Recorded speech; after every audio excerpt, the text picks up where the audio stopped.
Hello and welcome to physics lesson 4.03, Newton's second law. Newton's second law we usually represent as an equation, but if we're going to write it out in word form,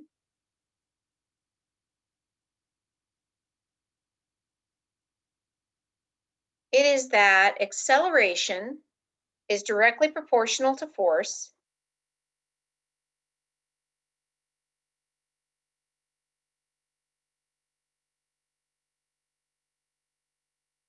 directly proportional to force, and inversely proportional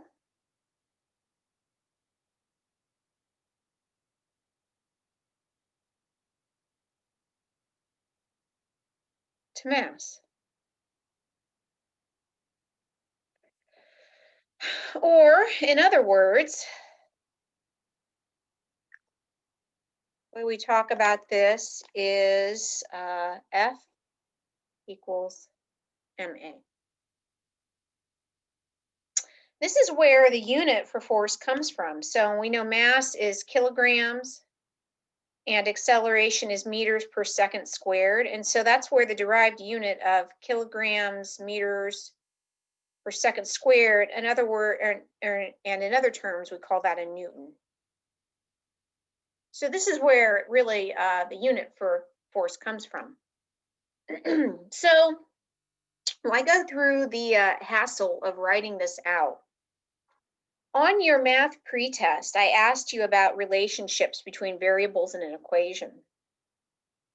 So let's look at the relationship between force and mass. And let's say, so scenario one, let's say force is equal to 10 newtons, and that's fixed, it doesn't change. So in scenario one, if my acceleration is 2, that means I have a mass of 5 kilograms. Well, what happens if my if I have a block and there's stuff sitting on top of the block, and that stuff on top of the block gets pushed off, and my mass drops down to 2 kilograms.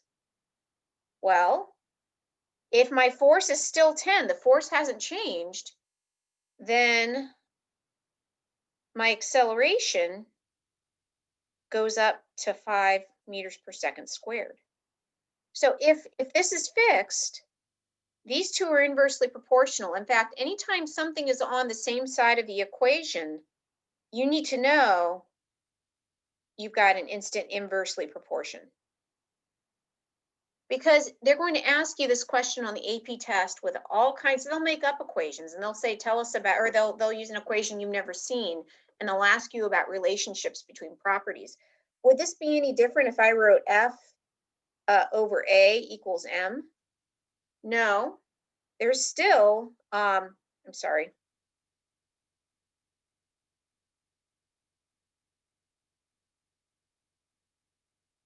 F over M equals A. Sometimes you'll see it written this way. No, these are still inversely proportional. So if you have a fraction or something in the numerator denominator scenario, whatever is in relation to what's on the bottom, that's going to be inversely proportional. And that's something you're going to have to know. All right, let's look at another scenario, scenario 2.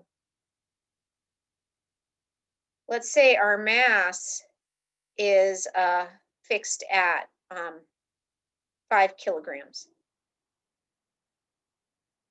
So if I have an acceleration of 2, that means my force is going to be 10.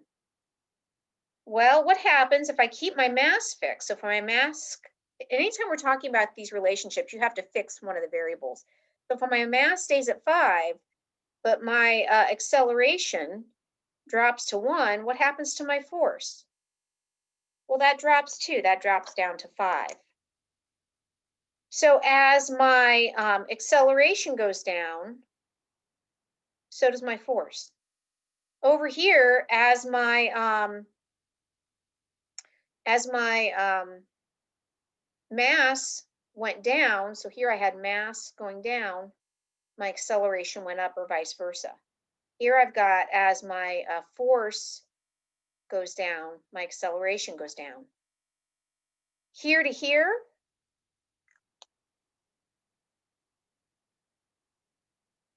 we have direct.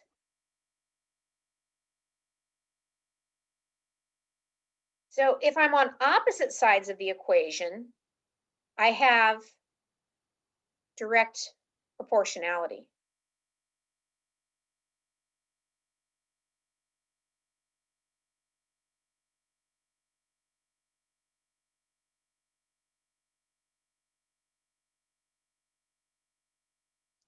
Now, solving problems at this point in the game, so if I have a 12 Newton force and I apply it to a 3 kilogram object, hopefully we don't have to work out the fact that that's going to be 4 meters per second squared. So I'm not even going to bother you with that. A better question would be, so let's do a sample problem.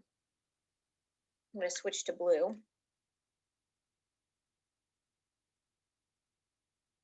Let's say a sled is accelerating at 2 meters per second squared.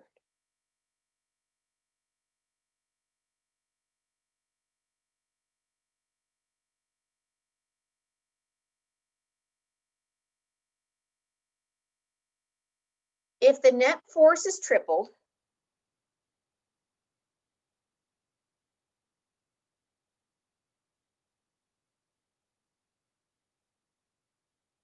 and the mass is doubled,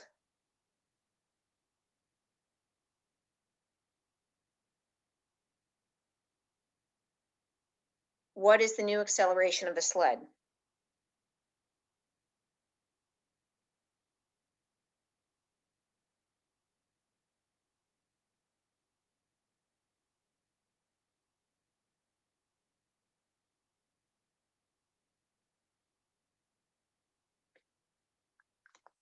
Okay, so our acceleration is 2 meters per second squared. So we're tripling the net force. Well, we know that force and acceleration are directly proportional. So if the force goes up, the acceleration goes up by that much. So for part one, I'm going to take this and I'm going to multiply it by 3. It's going to give me a value of 6. But my mass is doubled. So for this, if my mass is going up, my acceleration has to go down. So I have to now divide that by 2, because whatever it goes up by, the other has to come down by. So if I go up by 2, I have to come down by 2. And that gives me a value of 3 meters per second squared. So that's actually a better question, because now what we're doing is we're learning how to deal with relationships. The force of gravity is a little bit more complicated. So this is net force for any object. But if I'm going to give you an equation from later in the year. So let's do this was we'll call this our first sample, sample 2. So we have the force of gravity is equal to a constant, and I'm just going to say K. Mass of object 1, mass of object 2 divided by the distance between them squared.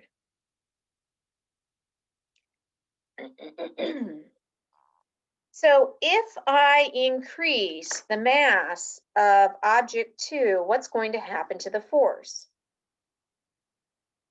So here's our question.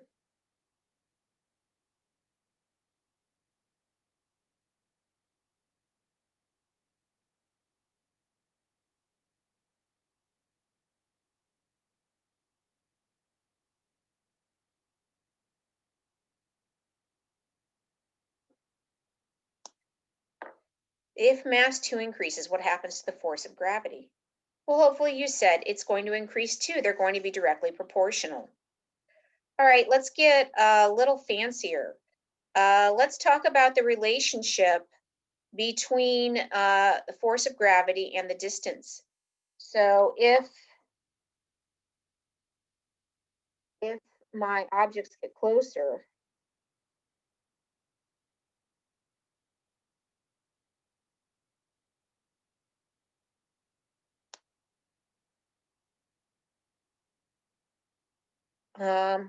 Oops, hold on.